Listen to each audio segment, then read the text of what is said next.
میدان عرفات میں آخری نبی رحمت محمد رسول اللہ صلی اللہ علیہ وسلم نے 9 ذی الحجہ 10 ہجری 632 عیسوی کو آخری خطبہ حج دیا تھا۔ آئیے اس خطبے کے اہم نکات کو دہرا لیں، کیونکہ ہمارے نبی نے کہا تھا میری ان باتوں کو دوسروں تک پہنچائیں۔ حضرت محمد رسول اللہ صلی اللہ علیہ وسلم نے فرمایا: نمبر 1، اے لوگو سنو، مجھے نہیں لگتا کہ اگلے سال میں تمہارے درمیان موجود ہوں گا۔ میری باتوں کو بہت غور سے سنو اور ان کو ان لوگوں تک پہنچاؤ جو یہاں نہیں پہنچ سکے۔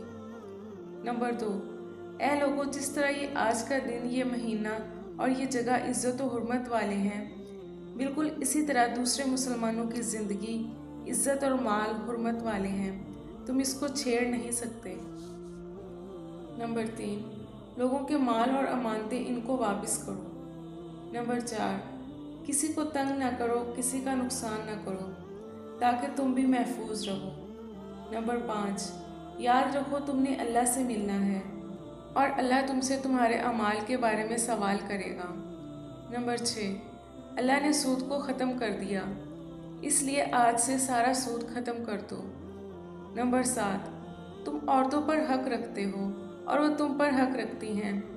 جب وہ اپنے حقوق پورے کر رہی ہیں، تم ان کی ساری ذمہ داریاں پوری کرو۔ نمبر 8، عورتوں کے بارے میں نرمی کا رویہ قائم رکھو، کیونکہ وہ تمہاری شراکت دار اور بے لوث خدمت گزار رہتی ہیں۔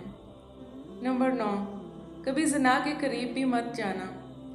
نمبر 10، اے لوگوں میری بات غور سے سنو، صرف اللہ کی عبادت کرو، 5 فرض نمازیں پوری رکھو، رمضان کے روزے رکھو اور زکوٰۃ ادا کرتے رہو، اگر استطاعت ہو تو حج ادا کرو۔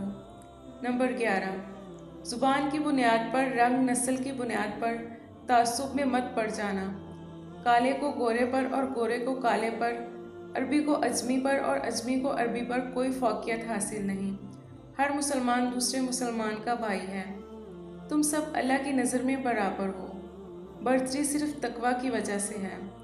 نمبر 12، یاد رکھو تم ایک دن اللہ کے سامنے اپنے اعمال کی جواب دہی کے لیے حاضر ہوگے، خبردار رہو، میرے بعد گمراہ نہ ہو جانا۔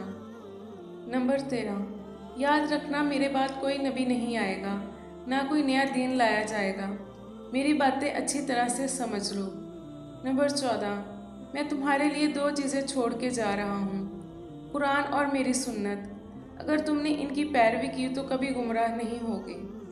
نمبر 15، سنو تم لوگ جو موجود ہو، اس بات کو اگلے لوگوں تک پہنچانا اور وہ پھر اگلے لوگوں کو پہنچائیں، اور یہ ممکن ہے کہ بعد والے میری بات کو پہلے والوں سے زیادہ بہتر سمجھ کر عمل کر سکیں۔ پھر آسمان کی طرف چہرہ اٹھایا اور کہا۔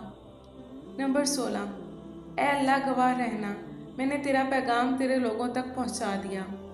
اللہ تعالیٰ ہمیں ان لوگوں میں شامل کرے جو اس پیغام کو سنے، پڑھیں اور اس پر عمل کرنے والے بنیں اور اس کو آگے پھیلانے والے بنیں۔